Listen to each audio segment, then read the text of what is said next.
buenos días. ¿Qué tal estáis? Vamos a hablar un poco de las lesiones multiligamentosas de la rodilla.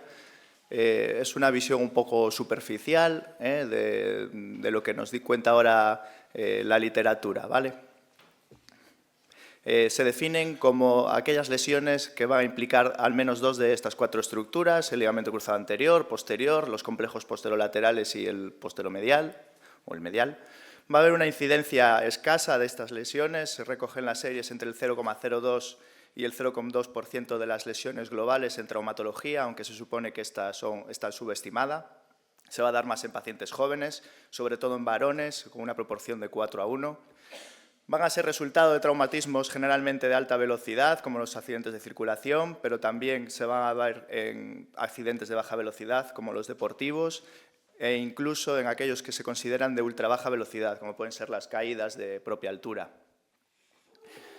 Varias clasificaciones, quizás la más conocida es esta, de Schenck, que va a clasificarnos en función del número de ligamentos lesionados, la lateralidad e incluso si hay alguna fractura asociada. Como muchas de otras clasificaciones, va a ser una clasificación que nos dé poca información a la hora de programar nuestra cirugía, ya que no nos va a hablar ni del tiempo transcurrido de la lesión, ni si existen otras lesiones asociadas. No siempre vamos a tener una lesión de varios ligamentos en un contexto de una rodilla luxada. Aquí ya lo vamos a presuponer. Entonces, hay que tener en cuenta que si tenemos un paciente con una rodilla con un hemartros, un hematoma extensos, no contenidos en la zona de la rodilla, por causa seguramente de una lesión de la cápsula articular, un recurvatum excesivo en la extensión pasiva o una laxitud exagerada en las maniobras de estrés en varovalgo, podemos tener una de estas lesiones. Esto es importante porque muchas de las lesiones multiligamentosas van a estar asociadas a otras lesiones graves que van a ensombrecer un poquito el pronóstico de estos pacientes. Lesiones nerviosas, se cree que hasta el 40% de los pacientes con lesiones multiligamentosas pueden tener una lesión nerviosa, sobre todo del nervio peroneo común, más si se producen lesiones en el lado lateral. Obviamente van a tener peor pronóstico las lesiones completas, con tasas de recuperación total del 38% frente a las lesiones parciales, que se podrían recuperar en el 87% de los casos. El tratamiento de estas lesiones va a ser generalmente la observación. La neurolisis se va a hacer de forma rutinaria durante nuestras cirugías y después existen otros tipos de tratamientos como los injertos, las transferencias de los nervios motores y, por supuesto, si esto fracasa, las transferencias del tibial posterior parecen mostrar buenos resultados a la hora de volver a conseguir la dorsiflexión del tobillo. Las lesiones vasculares también se pueden dar en un 18% de los casos. Cualquier tipo de lesión en la arteria poplitea. No diagnosticarlas puede dar lugar a consecuencias catastróficas para el paciente. El examen físico, los pulsos, el llenado capilar, etcétera, está muy bien, pero va a ser insuficiente a la hora de diagnosticar de forma precoz algunas de estas lesiones. Si vamos a la literatura, nos va a decir que de forma rutinaria la arteriografía no va a estar indicada. ¿Vale? Es costosa, no en todos los centros se va a poder realizar y va a suponer un riesgo añadido al paciente. Lo que sí parece mostrar eficacia a la hora del diagnóstico precoz de las lesiones de la arteria poplitea es la realización del índice de presión tobillo-brazo. Se ha demostrado que una puntuación en este índice menor a 0,9 va a tener una sensibilidad, una especificidad y un valor predictivo positivo del 100%. Aquí sí que la literatura nos aconseja en puntuaciones menores a 0,9 añadir alguna prueba como pueda ser un angiotac, que quizás sea algo más posible hacerlo en casi todos los centros. Otras lesiones muy frecuentes, meniscales y condrales, que asociadas a este contexto de lesión multiligamentosa y sobre todo en el lado lateral van a tener peores pronósticos y que se van a tratar durante la cirugía de reparación o reconstrucción. El manejo inicial, bueno, si tenemos una rodilla luxada, pues hay que reducirla. ¿Y qué nos habla la literatura en cuanto a la inmovilización? Pues es suficiente generalmente con una férula de yeso. Además, nos va a permitir exámenes neurovasculares en los siguientes días, en las siguientes horas, y la revisión de las partes blandas. Aún así, hay casos en los que podemos utilizar un fijador externo para esa inmovilización, en los casos en los que no se mantiene la reducción con la férula o que haya una lesión vascular que se vaya a necesitar reparar, o una lesión abierta o asociada a una fractura.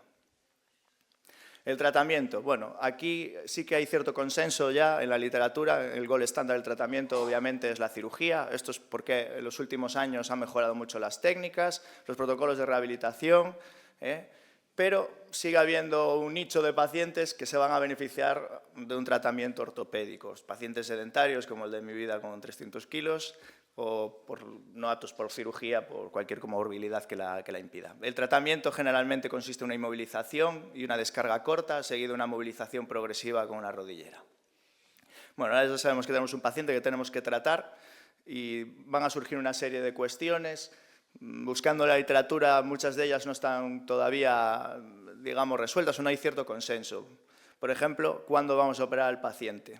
La literatura en este caso es poco clara y contradictoria. Si bien es cierto que existen 3 propuestas que son las generalmente aceptadas hoy en día, que es la reparación en agudo de todas las estructuras, por etapas o tardía. Tardía yo creo que se refiere más a esas lesiones crónicas que ya llevan un tiempo pululando por ahí. Aquí os muestro una tabla comparativa entre lo que sería la reparación aguda y la reparación por etapas. En la reparación aguda haríamos la cirugía dentro de las 3 primeras semanas. Los autores que la defienden refieren una ventaja de que las estructuras van a ser aún todavía reconocibles en este periodo, no van a estar retraídas y por lo tanto van a poder ser reparables, aumentando la probabilidad de recuperar una cinemática normal de la rodilla y disminuyendo la probabilidad de aumentar el daño meniscal y condral. Como desventajas, pues mayores tasas de artrofibrosis y rigidez. En cambio, la cirugía por etapas consiste en una reparación o reconstrucción aguda de las estructuras extraarticulares y una vez que el paciente recobra su movilidad completa, se realiza una reconstrucción tardía del pivote central.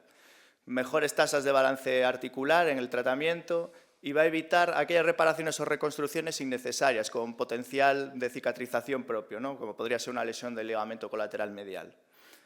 Las desventajas, que ya no vamos a poder usar las llamadas técnicas de reparación en el pivote central, siempre vamos a tener que ir ya a técnicas de reconstrucción. No sé si esto puede llegar a ser una desventaja real o no, va a depender de las manos en las que se encuentre el paciente. En cuanto a la elección del tipo de injerto, va a depender generalmente de la preferencia del cirujano, ninguna de la técnica quirúrgica y del número de ligamentos necesarios a reparar y también de la disponibilidad. No existe en la literatura ninguna combinación concreta de injertos que haya demostrado superioridad a otras.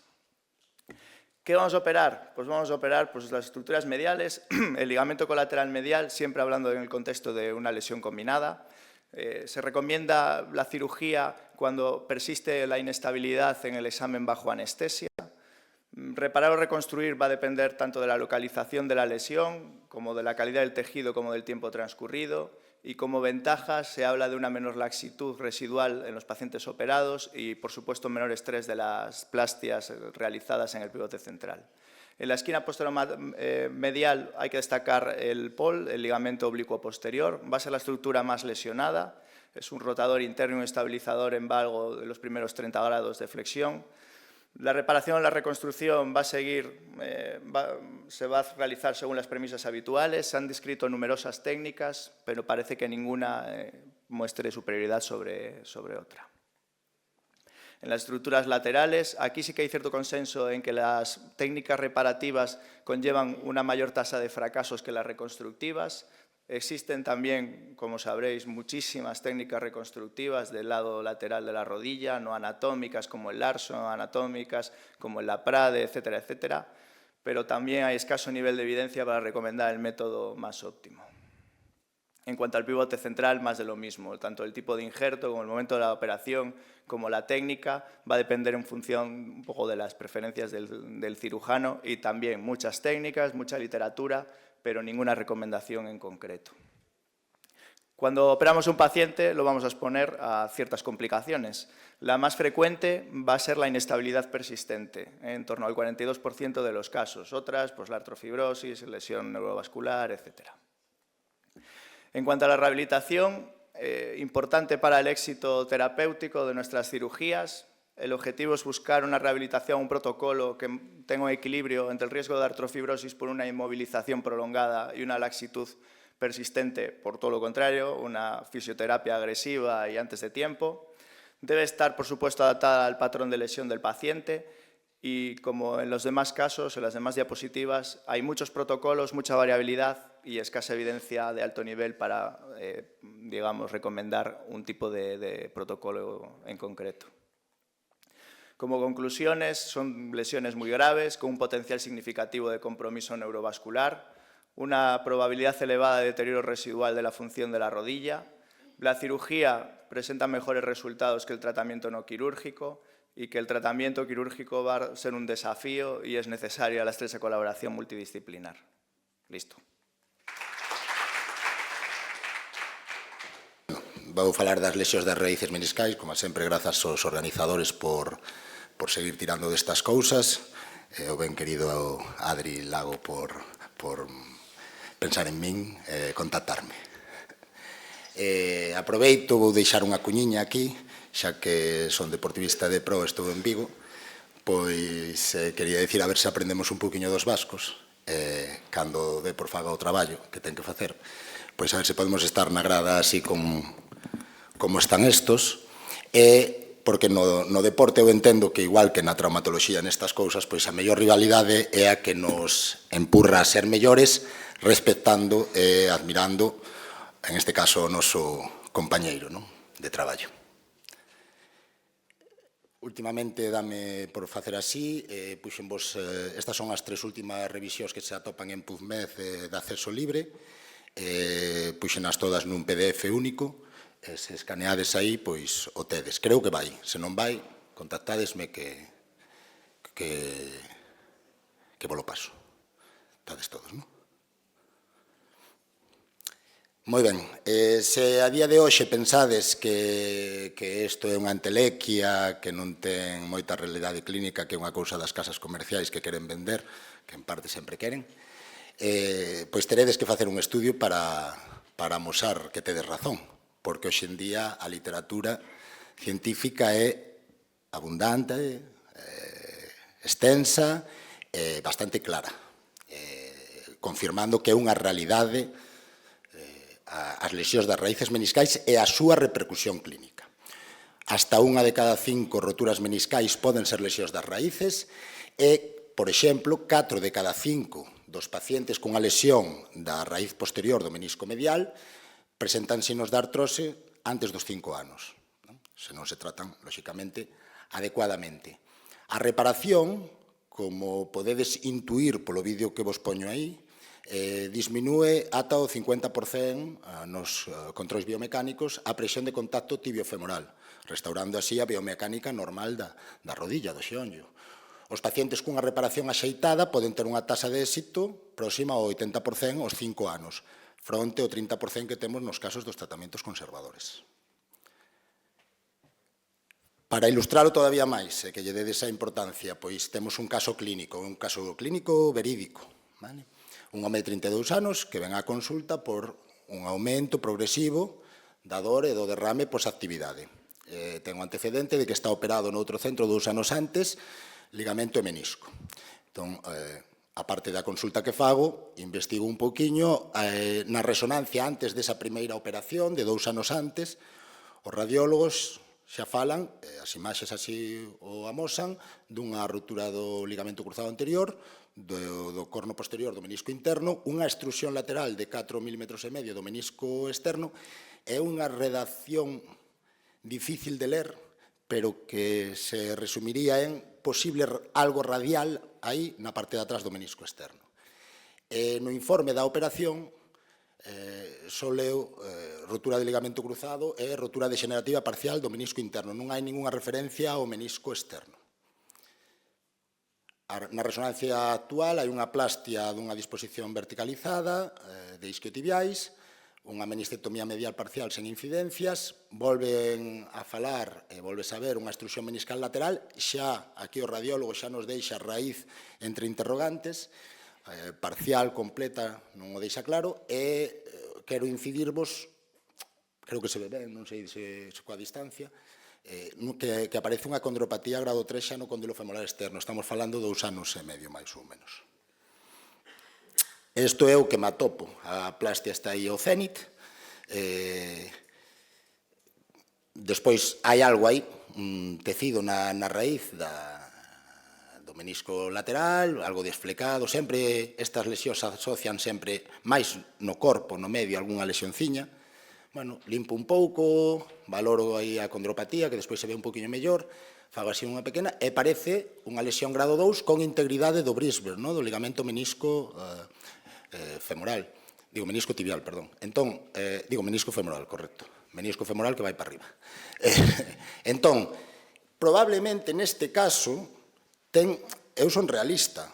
O mellor, idéntico tratamento cunha plastia que fora un pouquiño máis fisiológica no control da rotación, o mellor non ten esta repercusión tan temprana. O sea, eu teño a miña dúda de que estas se acompañan de outros tratamentos un pouquiño máis que den un control de rotación, unha plastia un pouquiño máis anatómica, algún procedimento lateral, pois que podan derivar nesto. Eu, cando xa vexo esta situación, pois digo, bueno, ten 32 anos, vou intentar ir a por todas. Non quixen facer un procedimento lateral para non incrementar a sobrecarga nese compartimento, entón, pois, con un hemiperoneo lateral, que é unha técnica que fixen 4 ou 5 veces así de rescate xeral, para algún caso moi concreto, e que a verdade é que ten moi boa tolerancia, pois, fixen un fascículo que realmente está por detrás do outro. Un fascículo reconstruindo un pouco como facéndolo bifascicular, un posterolateral, e despois fixen cunha lazada simple a raíz posterior, por cuestión de tempo tamén, é un punto de centralización do menisco para intentar asegurar máis e protexer a zona máis lateral, que era a que estaba un pouco máis machacada do... Isto prefiro facelo transóseo, fixen algún con anclaxes, pouquiños, pero hai un especialmente que probablemente polo tipo de anclaxe que se usou está con edema óseo aí, molestias, é unha situación difícil e ademais acabou cobertura, o sea que o mellor ainda o tedes algún de vos. Gústame máis, últimamente estou facendo todo, dame igual que sexa raíz que centralización, transóseo. Tedes que coñecer a clasificación, as parciais, que son as únicas que se pode facer unha regularización con toda tranquilidade, tipo 2, que son as máis habituais, tipo 3, cando se prolongan polo corno posterior do menisco, as oblicuas como esta, sí que poden deixar, este é un rapaz con 16 anos recén cumplidos, e sí que poden deixar un intento de reparación directa. Entón, por neste caso, o que fago é, coa pasadora, fago unha entrada por abaixo, fago como un punto no muro, entro por abaixo, paso por riba da rotura e volvo a salir para abaixo, anudo simple, e despois vou intentar aumentar o contacto con un fasci sempre, neste caso, sempre desde o portal interno, porque esa zona desde o portal externo nunca vallades a parte de atrás dun menisco externo desde o portal externo. Entón, bueno, neste caso salín contento, pero ainda é reciente, de fai pouquiño, e non vos podo dicir se fracasei o tal, pero a pinta, eu salí moi contento para casa. Entón, bueno, e creo que nestos casos, un rapaz novo, bueno, pois, donde a bioloxía probablemente me axude, pois pode ser unha posibilidade. Estas se poden reparar. E despois teríamos os tipo 5 de abulsión ósea, que moitas veces, nas raíces anteriores, casi sempre podemos ver algo deso, e moitas veces o único que temos que facer é alisar un pouquiño, regularizar un pouquiño o oso para que nos encaixe ben e non nos baile por aí. Na resonancia, eu confórmome con que desconfiedes sempre, cando entredes na artroscopia, revisedes sempre as raíces posteriores dos meniscos, cando apareza por aí extrusión meniscal, maior de 3 milímetros, sobre todo, cando vexades un caso de osteonecrosis espontánea da rodilla, cando vexades un caso, é prácticamente o mismo, é distinta nomenclatura, da fractura por insuficiencia subcondral, cando vexamos un signo fantasma de desaparición do menisco ou cando nos falen dun osículo meniscal. Revisade sempre a resonancia e revisade sempre na artroscopia. Tamén revisade sempre as raíces posteriores en todas as reconstruccións que fagades do ligamento cruzado anterior. E incluso se son subagudas con máis motivo, porque a incidencia aumenta un pouco cando vai pasando, crese que a veces polo sobreesforzo do pívot. E sospeitade tamén as lesións das raíces meniscales e meniscopatías degenerativas que teñen un incremento de dor súbito importante.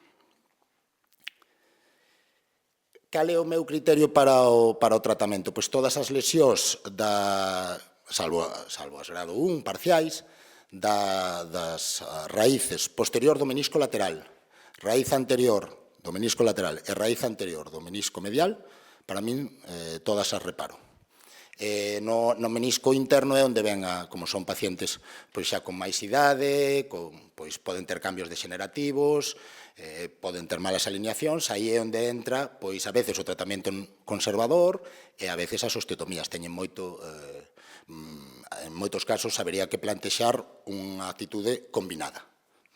Entón, este algoritmo é sinxelo, hai que adaptalo un pouquiño polo índice de masa corporal, ande que quedou un pouco gordofóbico, eso que dixeches.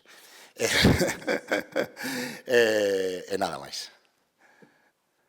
Vale. Cal é o método preferido para min? Pois a reparación transóxea, xa vos digo, hoxe en día se podo así, con un só túnel, para min é máis cómodo, facendo dúas minibandas, se podo con un Mason Allen e senón con lazadas normales, e cambiei a anclaje noles, porque nas miñas mans, probablemente por un defecto de anudado, ou non sei, pero non os botóns non me gustan tanto. O anclaje creo que podo controlar máis a tensión que queda residual.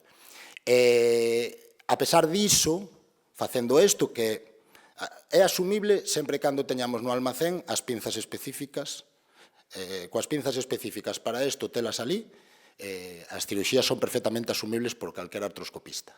Se non o temos, é un suplicio. Pero vedes abaixo que, bueno, vou volver para atrás a ver se me deixa, vedes abaixo que a pesar diso, como hai hasta un 20% de casos onde a reparación non se consigue, pois siguen, isto é super reciente, sempre me gusta poñer algo do último que vaya saindo, isto é un detalle técnico moi bon, pois siguen saindo configuracións que den máis estabilidade que aseguren a reparación. Neste caso que fai vai de abaixo para arriba sempre todos os pases. Fai un pase simple, co cabo que queda da mesma sutura, un paso doble, como un bucle, e despois un paso simple. Simple, bucle, simple.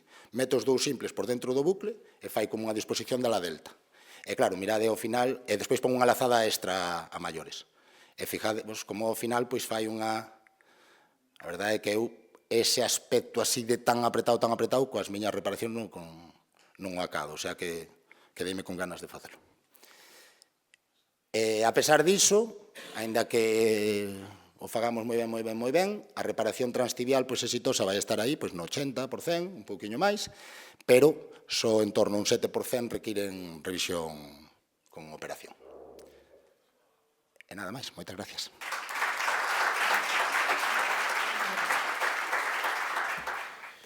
Y bueno, yo soy Óscar Galloso, efectivamente trabajo en Coruña, en el Hospital San Rafael y en la Mutualidad de Futbolistas. Pablo y yo somos compañeros desde hace muchos años. Y bueno, Adrián me dio el tema de la rampa meniscal, ¿vale? Y yo creo que es un tema conocido y desconocido al mismo tiempo. Hay muchas dudas de qué hacer. Todavía no está claro, ¿no? Podríamos hacer el resumen ya del principio y a lo mejor ya hemos acabado la charla, pero bueno, vamos a intentar darnos unas pinceladas un poquito de lo que se puede hacer, cómo elegir los tratamientos y demás. Entonces, lo primero que tenemos que ver es definir la lesión, que es la lesión de la rampa. Entonces, hay un problema, no hay un consenso en la literatura en cuanto a qué es la lesión de la rampa meniscal, pero, bueno, más o menos puede haber un cierto consenso mayoritario que se trata de lesiones que afectan a la región periférica del cuerno posterior del menisco interno. Algunos autores dicen que de menos de 25 milímetros de extensión. Bueno, y que pueden afectar al ligamento menisco capsular o al ligamento menisco tibial. Anatomía. Bueno, ya sabemos que el menisco interno, el cuerno posterior, tiene una inserción ósea y luego que le da estabilidad y luego inserciones del ligamento coronarios o los meniscotibiales, ¿vale? Que es lo que da estabilidad en comparación un poquito con el menisco externo. Este es un detalle que a mí me ha hecho entender muy bien un poquito la anatomía de esta zona. Entonces tenemos el cuerno posterior. No sé si el puntero funciona por ahí. Bueno, si lo intento aquí con el ratón, ahí no se ve el ratón ahí. Bueno, pues efectivamente tenemos la cápsula posterior, el cuerno posterior, y hay esas dos estructuras que van del menisco hacia la cápsula, que es el menisco capsular en la parte superior, y en la parte inferior el ligamento menisco tibial, ¿vale? Esta sería una imagen de resonancia de una anatomía normal, la flechita de arriba el menisco capsular, la flechita curva el menisco tibial y el asterisco es la inserción capsular del menisco. ¿Cómo se produce esta lesión o por qué se produce? Pues cuando hay una insuficiencia del ligamento cruzado anterior, la traslación anterior tibial es anómala, es excesiva, Esto estimula la contracción del semimembranoso y mediante su expansión a la cápsula tensa la cápsula articular posterior, mientras el menisco está bloqueado entre el fémur y la tibia, y creemos que esto es un poquito lo que puede producir esta rotura del ligamento meniscocapsular o del menisco tibial. ¿Es importante el diagnóstico? Pues creemos que sí, porque el menisco interno tiene funciones importantes de estabilidad, de nutrientes, sobre todo de estabilizar la articulación. Cuando no hay cruzado anterior, cuando no hay lesión del cruzado anterior, el menisco interno es el principal estabilizador de la rodilla en cuanto a la tracción anterior tibial, y si falla el ligamento cruzado anterior, falla el menisco interno, pues sabemos que va a haber unos cambios degenerativos precoces en este compartimento de la rodilla. Luego, según las series, la lesión de rampa también es una de las lesiones más frecuentes asociadas a la rotura del ligamento cruzado anterior, entre 9 y 42%. Yo creo que aquí varía un poquito en función de si incluyen también la raíz, el tercio posterior y demás. Bueno, eso es muy variable, entonces yo en mi experiencia se acerca más al 10-15% que no al 40%. ¿Vale? Es decir, también es cierto que yo tengo pacientes que operan relativamente de manera precoz, no llevan años de evolución, que ya veremos que es un riesgo de aumento de lesiones de esta zona anatómica. También se pueden producir las lesiones de la rampa cuando el ligamento cruzado anterior está íntegro, aparentemente íntegro, pero bueno, probablemente como secuela de una rotura longitudinal o degeneración de esta estructura. También pueden estar asociadas a lesiones de la raíz del menisco, o roturas horizontales, o otros tipos de lesiones del menisco interno. Y el problema es que la verdadera incidencia no la conocemos porque bueno, la resonancia tiene una baja sensibilidad en el diagnóstico de estas lesiones. ¿Qué factores de riesgo podríamos tener para pensar o sospechar y decir, oye, tengo todo esto, voy a buscar la rampa, aunque yo creo que hay que buscarla de manera sistemática, ¿vale? Pues una lesión del menisco lateral, una cirugía ya de revisión de una plastia de cruzado anterior, pacientes menores de 30 años, varones, el tiempo transcurrido desde la lesión, si es una lesión aislada del cruzado, el valgo de más de 3 grados, que exista un edema óseo de la resonancia en la parte del cono próximo al cono posterior del menisco interno o un slope tibial aumentado. ¿Cómo voy a hacer el diagnóstico? Pues clínico la verdad que es imposible, porque bueno, duele el menisco y no sé lo que va a estar lesionado, ¿vale? La resonancia tampoco nos aporta una gran... depende de la calidad, claro, hay algunos estudios con resonancias de 7 teslas, bueno, no es lo que tenemos habitualmente, ¿vale? Entonces, pero bueno, si vemos una fina lámina de líquido interpuesta entre el cono posterior y la cápsula, pues podemos pensar en ello. Si hay una rotura longitudinal vertical y oblicua que afecta a esta zona periférica, al cono posterior también de este menisco, irregularidades que afecten a este margen posterior del menisco interno, edema en las partes blandas entre el menisco y el ligamento medial, ¿vale? Edema óseo en la tibia posterior lateral o siempre que haya una rotura del ligamento cruzado anterior. El diagnóstico va a ser artroscópico. Entonces, esta es la imagen que tenemos que tener desde el portal anterolateral. Vemos el cóndilo femoral medial, el ligamento cruzado posterior, las espinas tibiales. Esto es nuestra diana. Tenemos que meter nuestra cámara por ahí, aplicamos valgo un poquito en extensión y pasamos pedidos ahí al cóndilo y entramos ahí a ver la rampa meniscal. Esto sería un vídeo de cómo se hace. Vamos, esto es el menisco interno, rodilla derecha, por lo tanto, creo, ¿no? Sí. Y nada, nos metemos ahí pegaditos al cóndilo femoral medial, giramos la óptica para mirar hacia la derecha y ahí aparecería la rampa meniscal que podemos valorar perfectamente desde ahí o desde un portal posterior medial, ¿vale? Esto es la maniobra de Gilkis, descrita por él y demás. Bueno, luego la clasificación. Pues claro, muchas veces para tratar las fracturas de lo que sea o lesiones, pues las clasificamos para poder tener una sistemática de tratamiento, ¿no? Entonces, bueno, Shell hizo una clasificación en función de la extensión mediolateral de la rotura y el grado de lesión de la extracción capsular. Taunat, que es un poco la más conocida, es en función del patrón de rotura, la dirección, el espesor y si está asociada a la disrupción de los ligamentos meniscocapsulares o meniscotibial y la inestabilidad de la lesión. Y Grave le añade un poquito unos detalles a esta clasificación de Taunat. Esta es una imagen comparativa de las dos lesiones que vamos a desgranar un poquito más en detalle. La tipo 1 es una lesión del ligamento de la estructura meniscocapsular. A la derecha tenéis la imagen de la resonancia y cómo se vería la lesión. En el tipo 2 hablamos de una altura parcial superior que afecta al menisco, ¿vale? Esta es la imagen que se podría ver en la resonancia. En la tipo 3 tenemos una altura parcial inferior que Grave la divide en que afecta solo el cono posterior o tipo B que puede afectar al ligamento meniscotibial. Esta sería la imagen de la resonancia del tipo A, solamente la parte inferior del menisco, con la flecha que pone ahí a la derecha del todo, se muestra el menisco tibial íntegro y en esta otra imagen ya se vería una afectación del menisco tibial que sería un tipo 3B de Grave.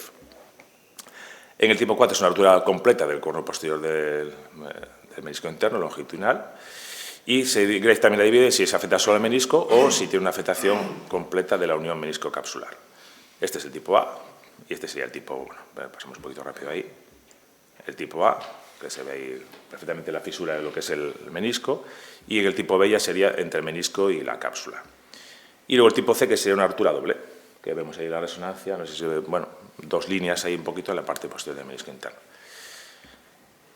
Bueno, lo importante, yo creo que tenemos que sospechar la lesión y buscarla siempre, ¿vale? Yo de entrar dentro de nuestra rutina, igual que Pablo ha dicho que explorar las raíces, pues explorar la rampa del menisco interno yo creo que es importante. Esto es un caso hace unos añitos, que la rampa para mí existía allá lejanamente, ¿vale? Entonces hago la artroscopia y yo palpo el menisco interno, veo que está bien, veo una condropatía en el cóndilo femoral, perfecto.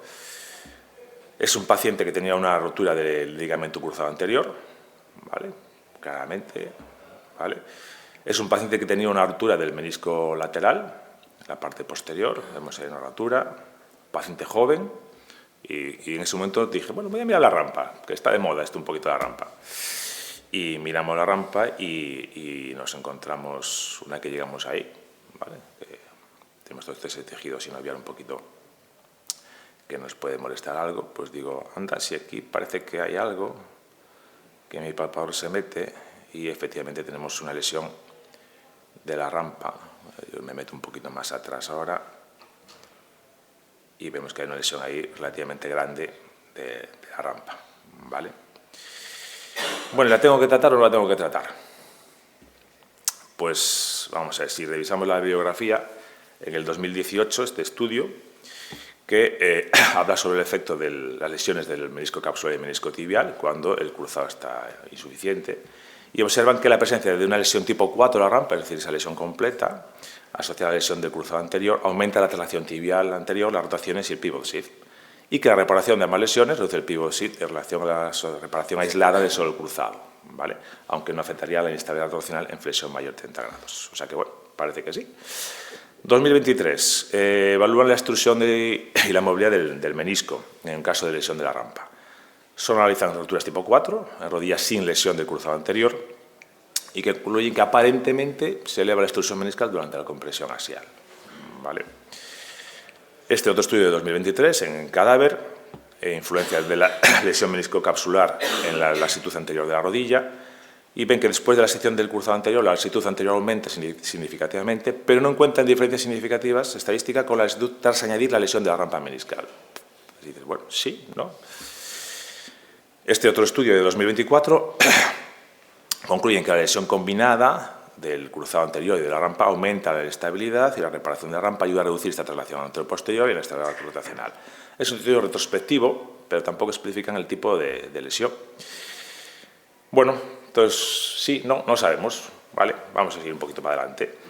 ¿Qué tipos de tratamiento tenemos? Pues todo dentro, con las suturas meniscales, que lo manejamos habitualmente y estamos acostumbrados a usarlas.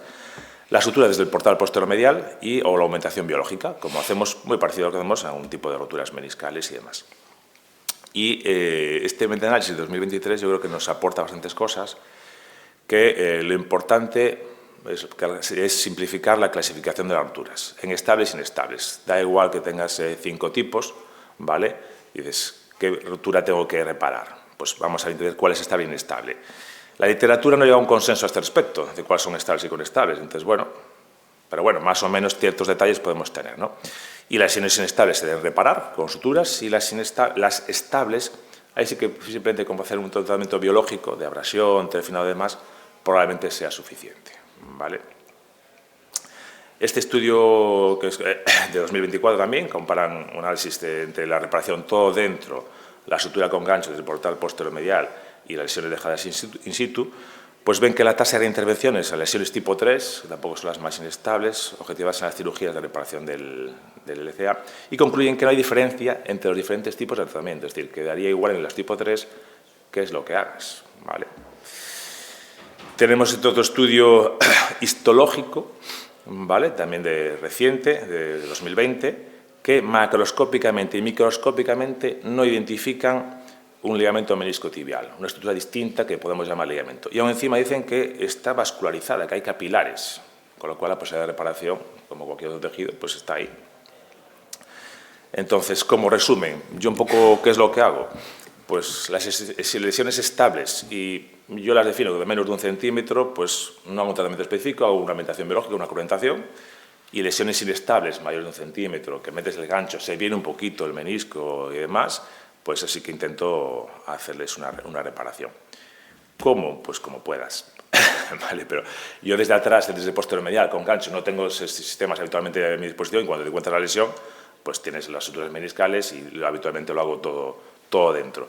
Y todo dentro lo puedes hacer en varios planos, es decir, una sutura vertical del borde superior y otra del borde inferior, o una sutura horizontal, ¿vale? Entonces, esto es una lesión de la rampa que hacemos una reparación de la parte superior. Después, perdón, pasamos vídeo que hay más ahí con la crudentación del mismo, si no, esto se eterniza un poquito, que crudentamos un poquito todo el tejido, desde el portal posterior medial, y le pasamos la sutura, una sutura para arriba que ya nos aproxima bien todo el tejido. Vamos a dejar ahí unos segunditos. Pero yo os digo, esto viene muy bien hacer un pie crash medial para abrir la zonita un poquito, para tener espacio para poder repararlo, ¿vale? Y nada, ya hemos dado el primer punto, este es el segundo anclaje, y luego hacemos el tensado de esa zona y nos va a cerrar ahí la rotura, que luego le podemos dar otro por la parte inferior también, pero bueno, esto es... es un poquito el cierre de la unión meniscocapsular. Esto es otra lesión de rampa, donde haríamos una sutura horizontal. Era bastante extensa, entonces opté por hacer un par de puntos horizontales, como si fuese una rotura meniscal normal, pero bueno, ya el vídeo es un poquito largo y pasamos. Esto es parte de la bibliografía. Y nada, muchas gracias. Eso es todo.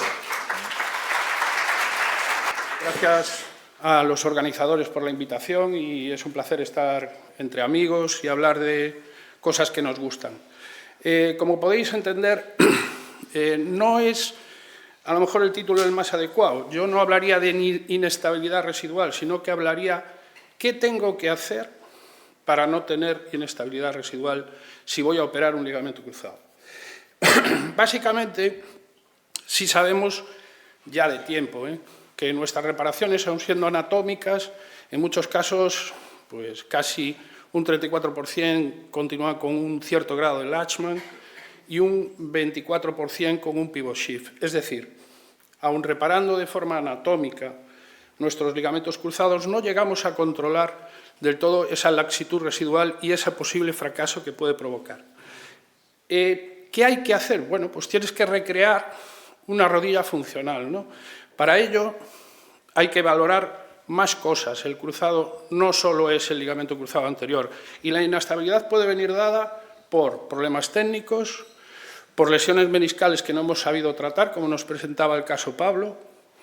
El hueso también es importante, los varos, aunque en los deportistas podrían hablar Pablo y Óscar más, que es más engorroso o más difícil tomar la decisión, ligamentos laterales y las plastias anterolaterales, que también forman parte importante para control de la lasitud inestabilidad tipo pivot shift. Fijaos, en cuanto a la técnica, sí parece que en todo el mundo se analiza una encuesta de 2017 cirujanos con más de 15 años de experiencia, con reparaciones de cruzado mayores de 50 al año, es decir, gente con experiencia. Fijaos que aún hay gente que sigue haciendo transtibial, tanto en Europa como en Norteamérica, que me llama la atención, ¿no? Y que, aunque se están haciendo técnicas con túneles de retrodrill, con túneles independientes, con retrodrill, la más frecuente es la transportal. Es decir, seguimos haciendo técnicas a priori, como la transtibial, que, aunque está ya casi en desuso, siguen teniendo una inestabilidad rotacional importante. Es decir, el posicionamiento de los túneles importa. Es decir, si tú pones un túnel en el techo del fémur, pues evidentemente eso no va a tener un control rotacional correcto.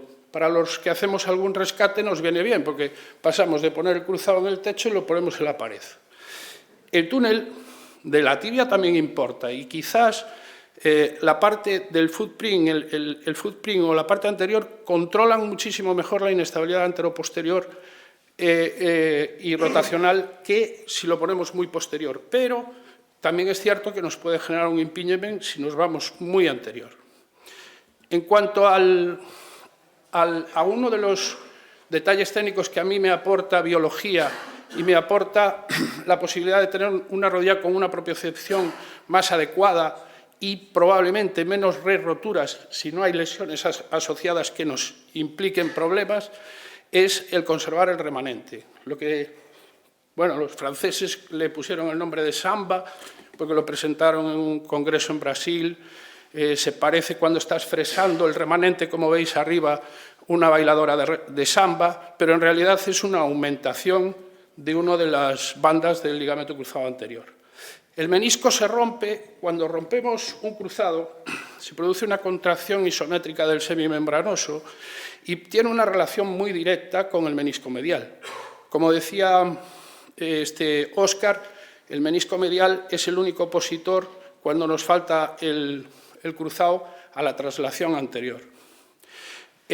Sí sabemos que nosotros que hacemos cirugía casi toda en sistema público de salud, nuestros cruzados no son como los de Óscar o los de Pablo, que se lesionan y en unas semanas están operados. Los nuestros están en lista de espera y a veces un año.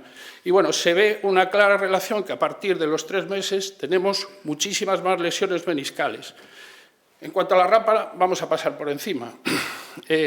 Yo con la rampa, este es un estudio del grupo francés en el que se ve los factores de riesgo después de reparar 769 rampas y mis cruzados que llevan más de 3 meses en lista de espera, pues los tienen y tienen muchos. No sé si más del 15% que dice Óscar, pero probablemente más. ¿Qué pasa? Para mí la rampa, sí hay lesiones, como nos enseñaba Óscar, hay lesiones grandes, inestables, que sí deben ser reparadas. Pero muchas lesiones son lesiones de menisco, que también íbamos a reparar, o son tan pequeñas y tan estables, y en una zona roja, que tienen potencial de curación. Por eso, lo de estables e inestables. Yo creo que hay que reparar las inestables y tomar decisiones en función de la experiencia. Claro, después, el comparar, si tú reparas la rampa, si queda más inestable tu plastia, con una resonancia de control, pues en mi medio es imposible. Entonces tendríamos que hacer una artroscopia para valorar qué rampas hemos reparado, qué rampas han cicatrizado y en esas rampas además el cruzado funciona mejor. En cuanto al menisco, bueno, como decíamos, el cuerno posterior del menisco interno y las raíces del menisco interno tienen un control sobre todo sobre la traslación anterior, pero la raíz posterior del menisco externo no reparada y que es más frecuente con roturas del cruzado, provoca pivotajes residuales importantes. Este es un vídeo de Pablo Crespo, de un amigo, que se pone a hacer una reparación de una rampa meniscal del cuerno posterior del menisco externo y vemos el pivotaje que tiene previo a la cirugía. Él había planificado un Lemer y, fijaros, solo con la reparación se controla totalmente el pivotaje. La asociación de ligamento cruzado anterior, ligamento lateral medial o ligamento medial es muy frecuente, ¿no? Es la más frecuente probablemente. Eso es un drive out. Cuando vosotros hacéis una artroscopia de rodilla en una persona añosa de mi grupo de edad, de 50 años, y forzáis el valgo, a veces se oye clunk. Bueno, pues se produce ese dry out porque habéis roto parte del superficial. Es la más frecuente, más que la posterolateral, en la asociación con ligamento cruzado anterior. Y se estima que el 15% de los fracasos del LCA por inestabilidad residual se deben a la no reparación de estas lesiones, tanto ligamentosas como meniscales. En cuanto al ligamento lateral interno, yo os digo lo que hago.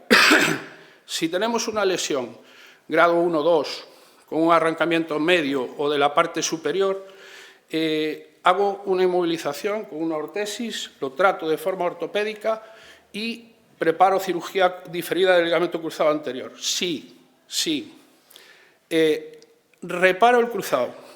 y bajo anestesia sigue bostezando al valgo forzado, entonces sí que me planteo una reconstrucción. Aunque hay veces, en las multiligamentosas o aisladas, que tenemos avulsiones y esas avulsiones se pueden reparar de manera primaria y probablemente con los buenos resultados. Fijaros en ese pivote inverso por culpa de una rotura avulsión del ligamento lateral interno en la inserción tibial. Bueno, pues se puede reinsertar con un arpón, con una grapa, con lo que os dé la gana.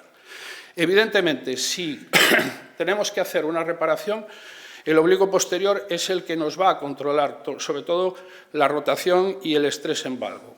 En nuestros casos lo que hacemos es un LAPRAD, pero no hay más cosa de hacerlo bifascicular y hacer un oblicuo posterior que se parezca al nativo. En cuanto al posterolateral, fijaros, esto es un caso de un rescate en que hacen un ligamento cruzado anterior y le hacen un Lemer. Un Lemer.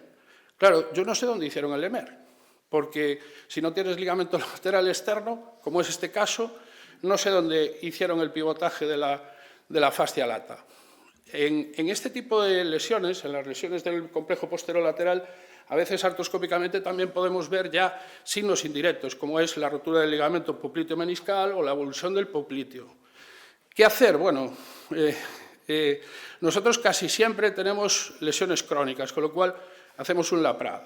Pero si en agudo, entre comillas, o subagudo, no puedes hacer nada más que reconstrucción, digamos que las que predomina el varo podemos hacer un Larson, una figura en 8, las que predomina la rotación externa, un bypass popliteo, que hay alguna figura que lo hace por artroscopia, yo ni lo pretendo ni lo voy a hacer nunca, y las lesiones agudas también con varo y rotación externa, un arciero, que es probablemente el más sencillo y más reproducible. No siempre hacemos LAPRAD, pero en nuestros casos sí, en nuestros casos nos da una estabilidad importante, a no ser, como veremos en varos dobles o varos triples, que a veces tenemos que asociar una osteotomía. El hueso importa. El hueso importa y todo esto que estamos hablando nos hace pensar que tenemos que analizar al paciente entero, de pie, en la camilla, caminando, explorar ligamentos laterales, explorar meniscos, con todo lo que sepáis. Y aún así, sorpresas en el quirófano, estar preparados para cualquier cosa. Esto es un estudio anatómico y podéis ver que en un ángulo de 0 grados, con un varo de 10, se multiplica casi por el doble la tensión que soporta el ligamento cruzado anterior. Es decir, ¿nos puede generar una inestabilidad residual el no hacer una osteotomía? Sí. Y sobre todo cuando tenemos varos dobles o varos triples, donde el posterolateral tiene un daño completo con un posterior o no. Bueno, estos son los criterios para hacer una osteotomía que no varían con respecto a lo que es la población general cuando os lo planteáis.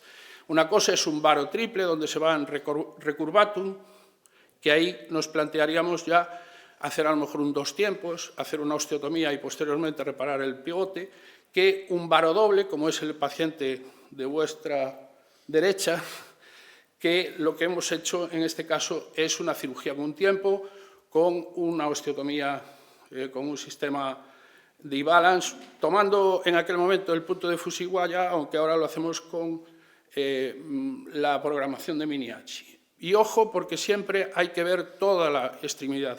Fijaos, este es un caso con un varo, como veis en la tele, y el defecto estaba a nivel femoral. No estaba a nivel tibial, con lo cual, si nos planteamos hacer una reconstrucción del cruzado y hacer una osteotomía tibial alta, pues va a ser un perfecto fracaso. Hacerlo en un tiempo en los varos dobles, ningún problema, muy buenos resultados. Y otra cosa es el slope. Yo no sé, Óscar o Pablo, si tenéis experiencia. Yo, esto es ciencia ficción. Solo me lo he planteado en alguna ocasión, ¿no? Sí influencia el slope. Aumenta la tensión sobre la aplastia del ligamento cruzado anterior y parece plantearse en grados de 12, 15 grados el hacer osteotomías supratuberositarias para corregir ese slope y disminuir la tensión sobre la aplastia. Otra cosa son las plastias anterolaterales. En muchas ocasiones hacemos reconstrucciones y fijaos, este es un caso en el que habíamos hecho una reconstrucción del ligamento cruzado anterior y seguía con inestabilidad rotatoria, tenía buen control anteroposterior y aparece con una lesión meniscal. Al explorarlo en quirófano, tiene ese pivotaje. Hacemos una exploración artroscópica del pívot y tiene una plastia normocolocada con una rotura meniscal interna. Lo que hicimos fue asociar simplemente una plastia anterolateral del Lemaitre y se solucionó la inestabilidad. ¿Por qué? Porque, bueno, como decíamos antes, hay un pivot shear residual, aun haciéndolo perfecto todo, del 25%.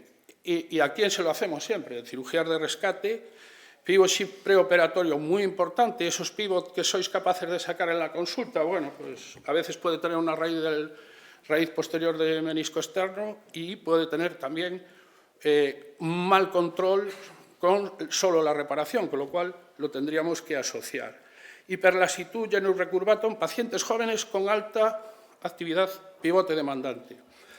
Bueno, esto no es nuevo, estos son plastias que hacían ya en los años 70, pero bueno, hasta el descubrimiento o redescubrimiento de lo que Esteban Claes llama ligamento anterolateral, que identifica en especímenes cadavéricos, no se empieza a cuestionar otra vez la función de las plastias extraarticulares.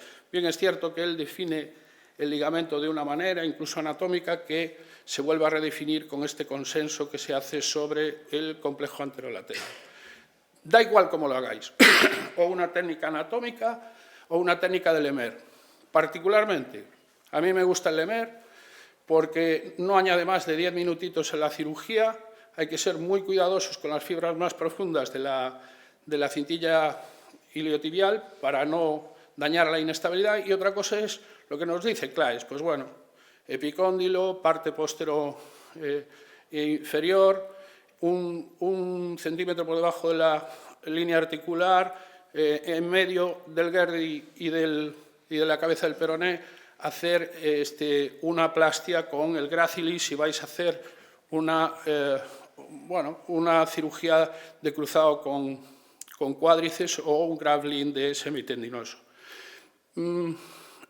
Parece que la plastia de Lemaitre la puedes fijarla a 0, 30, 60 grados, que va a controlar rotacionalmente bien esa inestabilidad. En cambio, la plastia anterolateral con una plastia anatómica deberíamos hacerlo a 0 grados, porque si no el control no se produce. Se produce una fijación arriba, subcutáneamente, por encima del ligamento lateral externo, se pasan esos dos cabos y se acaban fijando con dos tornillos. Esto es lo que decíamos, ¿no? Que parece ser que las tenodesis laterales extraarticulares controlan muy bien el pivotaje. La serie de Sonerico-Tech, que es el que describe la técnica para el anterolateral, demuestra índices de rotura muy bajos en 92 casos a los 2 años de seguimiento, comparado con cuadro bifascicular o BTB. Una de las críticas que se hacían a estas técnicas y se dejaron de hacer fue porque se provocaba una hiperpresión en el compartimento externo y una posible degeneración y artrosis precoz. Hay 2 estudios a 24 y a 20 años que demuestran que no. ¿Por qué? Probablemente eran plastias únicas, no se hacía el ligamento cruzado anterior y se le dejaba a la plastia anterolateral todo el papel del control de la inestabilidad. Lesiones meniscales probablemente externas no tratadas correctamente, etc. Si nosotros reconstruimos cruzado y extraarticular, sea aumentación o sea una tenodesis, a largo plazo no genera más artrosis. ¿Qué quiero decir con todo? Este es el resumen de mi charla. Hacer un cruzado cuando yo era residente o acabando la residencia, te preguntaba el anestesista, ¿cuánto vas a tardar? 1 hora. Ahora no puedes decir. Ahora tienes que ver si le haces el ligamento lateral interno, si haces una raíz, si vas a hacer sutura meniscal, etc. Si tú quieres que tu plastia dure mucho tiempo, tienes que tener en consideración todos los parámetros que hemos hablado y nada más. Bueno, muchas gracias a los cuatro. La verdad que a mí por lo menos me habéis dejado casi sin preguntas por hacer. Entonces, ¿alguien de los presentes queréis hacer primero alguna pregunta o algo? ¿Alguna duda? Doctor López.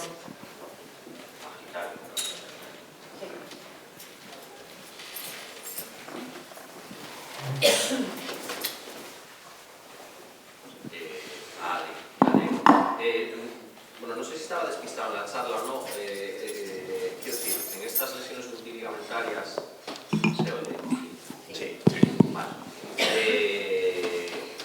Quiero decir, como que dejaste caer así que timing, que hacerlo en dos tiempos. Y ¿qué es lo que hacéis exactamente? O sea, cuando tenéis una lesión multiligamentaria, un lateral, un mediano, un pivote central, ¿vais a saco? ¿Hacéis todo? No. ¿Hacéis tiempos? A ver, eso estaba muy discutido y va a depender un poquito del centro donde llegue el paciente. Hay muchos centros que están muy acostumbrados a recibir este tipo de pacientes, son centros de referencia y ellos tienen protocolos específicos y lo hacen todo en un mismo tiempo.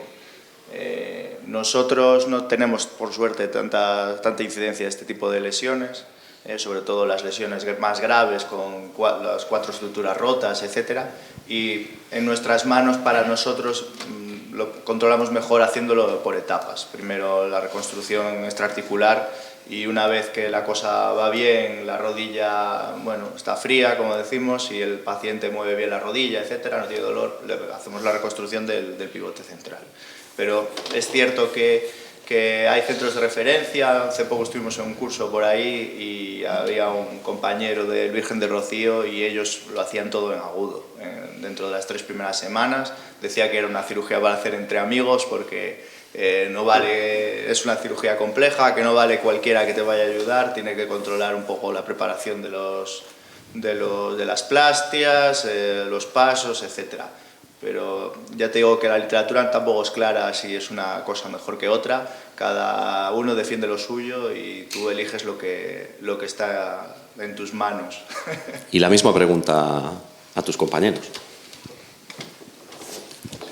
A ver, depende, yo creo que cambia mucho del entorno, o sea, la situación del paciente. Si es un accidente de tráfico, mucho daño de partes blandas, herida abierta, a lo mejor lesión vascular, yo creo que para mí la actitud razonable es lo que dice él, ¿no? Hacer un control mínimo que le permita iniciar una deambulación, un poco salir del problema al paciente y luego ya con calma lo otro.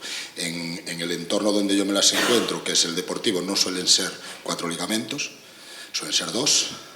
Si es cruzado anterior, cruzado posterior, ¿qué pasa? Cruzado anterior, ligamento lateral interno, cruzado posterior, esquina posterior lateral, ligamento lateral. Yo lo hago, incluso me diría que incluso cruzado posterior, cruzado anterior, cruzado posterior y sobre todo si es medial, porque lateral ya sabemos que le mete un extra de agresión. Yo lo planifico en un solo tiempo, no veo que tenga...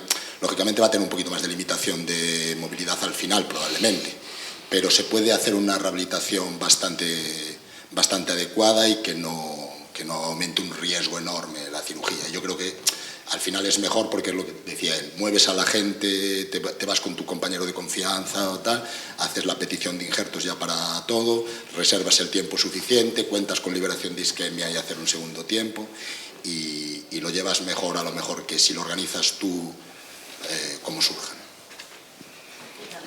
Una pregunta, una duda. Porque no es lo mismo, también hay que tener en cuenta en qué manos estás. No es lo mismo a lo mejor que una persona muy acostumbrada a hacer lesiones ligamentarias múltiples te haga todo en 3 horas o 3 y media, a que otra persona esté 7 horas en quirófano, por mucho que saques isquemia, metas isquemia. Yo creo que el riesgo de complicaciones intraoperatorias y después de artrofibrosis es mucho mayor. Bueno, pero es que en este caso yo creo que es como igual que yo no voy a hacer una artrodesis lumbar, o no debería, pues, o un caso complejo de una escoliosis, pues este caso yo creo que sí que tiene que ir para unidades de referencia, ¿no? No es lo mismo a lo mejor una persona, por ejemplo, todos vosotros los que trabajáis en el mundo laboral. Ahí mucho se utiliza injerto de banco en estos casos, entonces ganas tiempo, y además vas arropado con tu equipo, pero tienes que contar con con liberación de isquemia en el medio y reservarte tiempo. Da igual que tengas experiencia, tienes que reservar. Sí, sí, el material y incluso el apoyo, incluso como muchas veces puedes tener que cambiar de fijación o tal, incluso el apoyo del comercial fuera con el arsenal todo. Sí, pero yo creo que eso tenemos que ser humildes. Cada uno tiene sus cosas, pues apoyarse en compañeros y ayudarnos.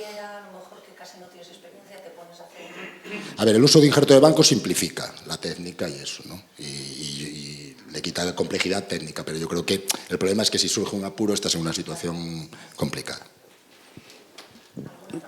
Yo quiero añadir una cosa. A mí me ha pasado en algunas ocasiones ese tipo de paciente, ¿no? Tráfico, politrauma, en el que hay que hacer un control de daños, tampoco hay que volverse locos. Pero me ha pasado en 2 ocasiones, paciente no mórbido, pero gordito, un poco más que yo, y con unas expectativas de vida no como los pacientes que tratan ellos. Pues a esos tampoco hay que volverse locos. Se le pone una prótesis costreñida y se acabó el problema. Sí, pensarlo. Y yo he tenido una lesión vascular muy grave, yo no el paciente, la paciente, con una lesión neurológica irrecuperable, tratada, que acabó en una artrodesis de rodilla, una tía joven. Quiero decir, lo de las prótesis en pacientes con unas determinadas características en lesiones multiligamentosas de rodilla, no hay que descartarlo. Y en cuanto al timing, vale, parece muy sencillo tratar lo extraarticular en agudo porque las referencias las tienes muy bien. Reparar no, reconstruir, ¿vale? Pero eso puede añadir un poquito de artrofibrosis. Y en muchas ocasiones, como se hace un control de daños, entran en REA y no te dejan salir al paciente de ahí. Entran los cirujanos, un BAC, la barriga abierta, no sé qué, y tú llegas al final.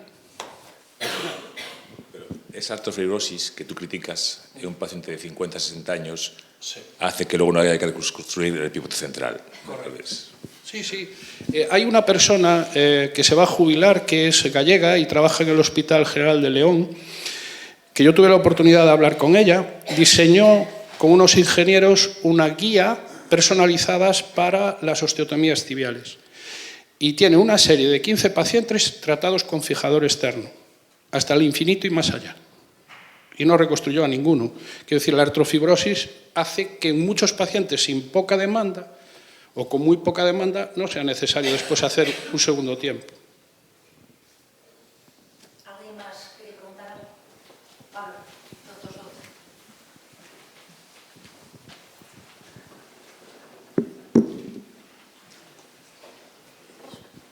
Hola, bueno, gracias chicos por las charlas. La pregunta es para Juan por la charla, pero es extensible a todos. Yo últimamente no me para de hablar gente diciéndome que sus plastias no van del todo bien, gente que está operada.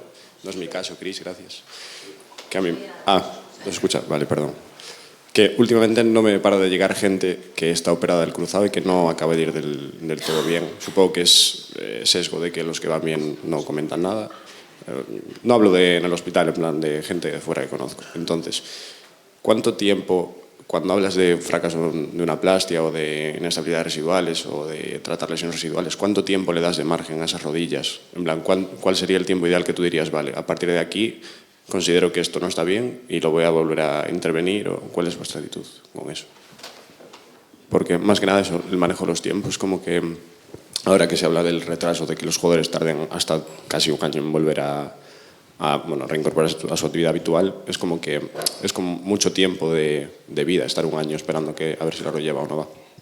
¿Qué daño hace el marca y el sport? Te digo porque nosotros estamos cogiendo un tendón y pretendemos que se comporte como un ligamento, que se sinovialice, que si la propiocepción, que si la biología. La biología, yo se lo explico a los pacientes, yo no tengo presión deportiva, no tengo que decirle, tú vas a estar, Courtois, tranquilo, no, yo no tengo a Courtois. Quiero decir, cuando tú haces un tratamiento correcto, hay déficits de extensión que ya se ven casi desde el inicio, que es muy difícil vencerlos. Las inestabilidades residuales, después de haber hecho un tratamiento fisioterápico rehabilitador correcto, de tiempos correctos, si una persona va caminando por la calle y dice que se le va, para mí lo considero un fracaso. Y luego, en la exploración clínica, tú puedes tener inestabilidad residual y ver que hay lesiones que no se han tratado o que parece que se han tratado pero no han tenido un buen resultado. Pero eso lo detectas ya en la camilla también. ¿Cuándo? Pues yo al acabar el periodo de rehabilitación, que considero, porque nosotros, ahora estamos colaborando con un readaptador funcional, un readaptador deportivo, y lo soltamos de la fisio a los 4 meses. Si a partir de ese tiempo tienes inestabilidad anteroposterior, inestabilidad rotacional, está fracasando. Y luego todas las lesiones asociadas que hay, quiero decir, que se hayan pasado desapercibidas, lo que hacía Pablo con esa labor de investigación de ese cruzado que le llega, que si la raíz no la habían tratado, etcétera, etcétera. Hay que pensar en ello también, ¿no? Por cierto, a Courtois le cascaron una menistectomía porque tenía que jugar la final de la Champions. Si fuera en otro momento y no viniera un postoperatorio del cruzado, le hubieran hecho una sutura. Da tiempo a otra. Yo quería comentar, yo por ejemplo, tenemos que ser realistas de que hasta 1 de cada 3 que operamos no vuelve a hacer el deporte competitivo. Entonces, probablemente tendremos que mejorar las cifras, pero esa es la realidad.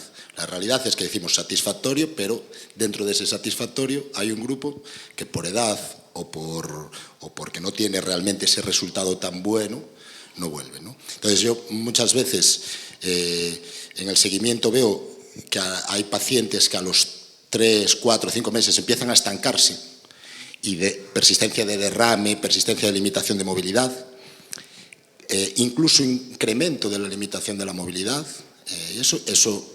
Yo ahí en ese momento sí considero que entre los 4 y los 6 meses estudiar si hay fibrosis anterior, si hay un poco un cíclope, un pseudocíclope, si hay plicas, y ahí hacer, por ejemplo, intentar retrasar un poco y a los 5 o 6 meses hacer un estudio y plantear la cirugía de limpieza o lo que quieras ahí. Y otra cosa, ese caso es súper habitual. Después también tienes el caso de que tú veas que has hecho mal la cirugía o que está mal hecha o que hay algo que no has tratado y pensaste que era menos, que entonces actúas cuando crees que no le vas a perjudicar al otro. Y luego los casos de inestabilidad leve, que a lo mejor va por lo que tú dices, ¿no? Que no está mal del todo, pero quiere a lo mejor hacer la transición a volver al deporte y no es capaz. Pues ahí yo creo que no me importa tanto el tiempo, salvo que tenga algún problema de cobertura en mi caso, pero no me importa tanto el tiempo, sino estudiarlo bien, todos los factores. Y si tienes mucha sospecha, pero no llegas a identificarlo, incluso puede tener sentido un estudio de escopia bajo estrés, porque tener en cuenta que en la consulta nosotros los valoramos sin inercia. Entonces, muchas veces sin inercia está muy bien, en su vida tal, cuando le mete la inercia es el problema. Entonces, bueno, yo ahí no me preocuparía mucho del tiempo, me preocuparía más de hacer 3, 4 meses, lo que me haga falta, pero hacer un chequeo diagnóstico amplio, ver dónde puede estar el problema y luego intentar ir solucionando de lo menos agresivo a lo más agresivo. Pues a lo mejor si piensas que es alguna adherencia, tratamiento directo a eso y vas mirando, o le infiltras en una zona a ver si le quitas el dolor y mejora, o le hablas con un redactador y le vigilas 2 meses. Yo ahí me centraría sobre todo en afinar el diagnóstico, que es lo más difícil. Sí, bueno, yo único que añadir, reforzar un poquito lo que ha dicho Juancho. Es decir, un redactor deportivo mejora mucho los resultados de una plastia de cruzado, ¿vale? Sobre todo si quiere volver a hacer deporte. Y luego hay un factor que es el psicológico, que hay pacientes que está todo bien, rodilla estable y tienen miedo dicen, tengo una sensación de que me falla, pero tú no consigues sacar ningún tipo de inestabilidad. Bueno. Una pregunta rápida. No, yo quería añadir que es súper importante, antes de operar a ese paciente, en el momento que se va a hacer la indicación quirúrgica, explicarle qué es lo que puede pasar y adaptar un poquito los resultados que crees que puedes obtener en ese paciente al tipo de paciente que tienes. No es lo mismo un chaval de 20 años que ahora ponemos cruzados a gente pues, bueno, algo más añosa. Entonces no es el mismo resultado ni va a a llegar al mismo punto, entonces también eso lo tiene que tener en cuenta el paciente, porque si no hay peor paciente que el que no cumple las expectativas que tiene, muchas veces son irreales, se las ha formado él.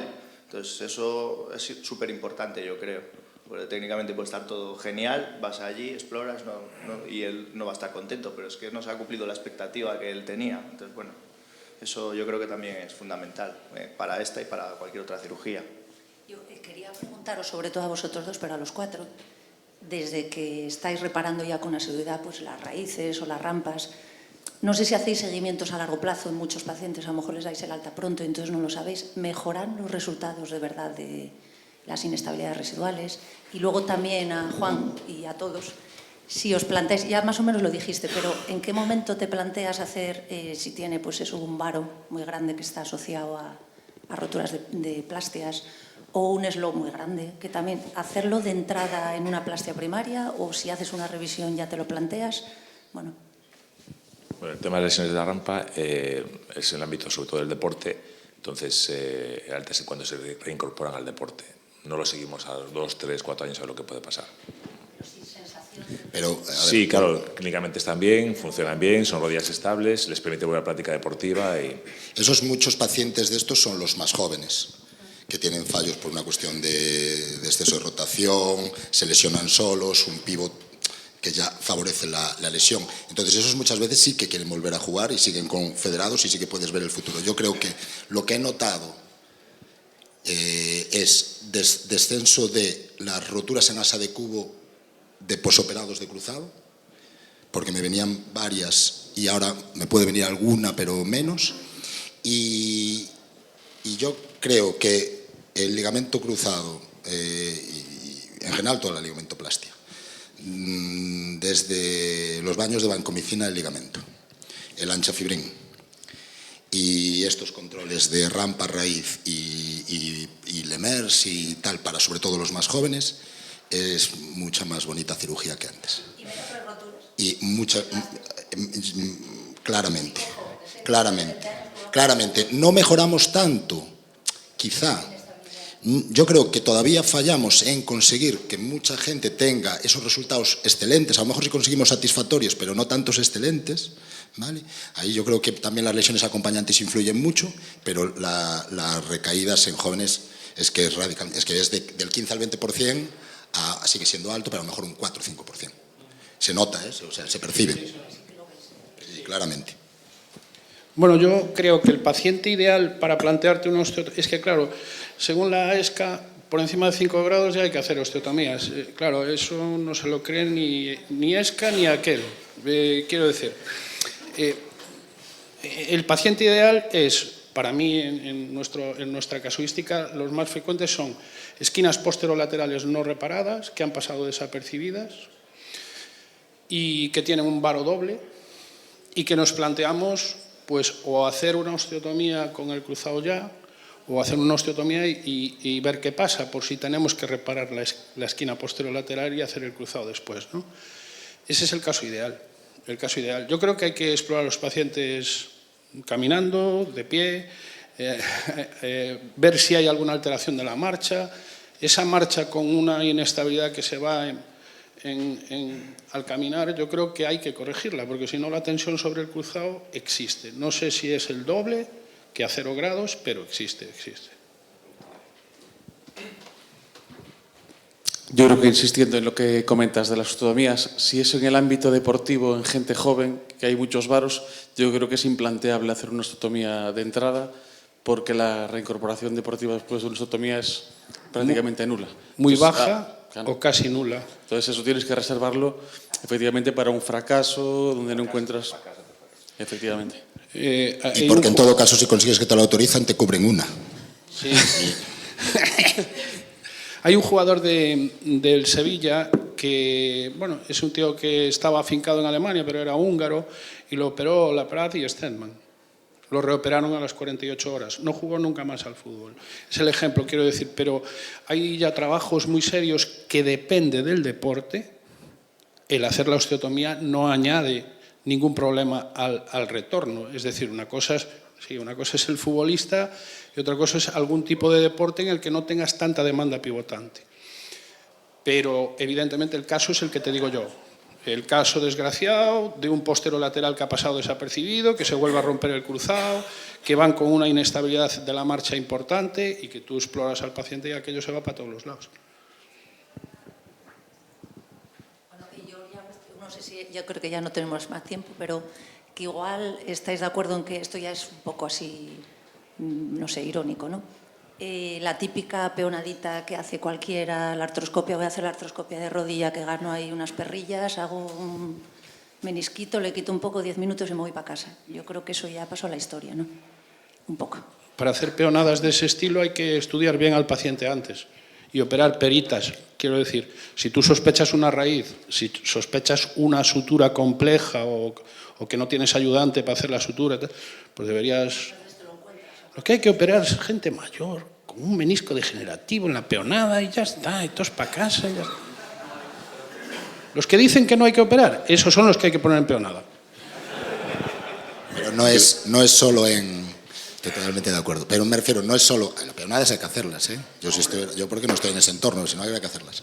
Pero no es solo en la artroscopia, es que ha pasado en el pie y tobillo. Las fracturas de tobillo, hace 15 años, un congreso de pie y tobillo ahora, o sea, la gente, yo creo que todos como pacientes y nuestros pacientes piden un estándar un poquito mayor y nos tenemos que adaptar a eso, y si no vamos fastidiados. Entonces, bueno, en la peonada por lo menos seleccionar los pacientes y de todos modos tener algún arsenal de rescate, pues la pincita tal o una suturilla, e intentar hacer por lo menos una salida airosa.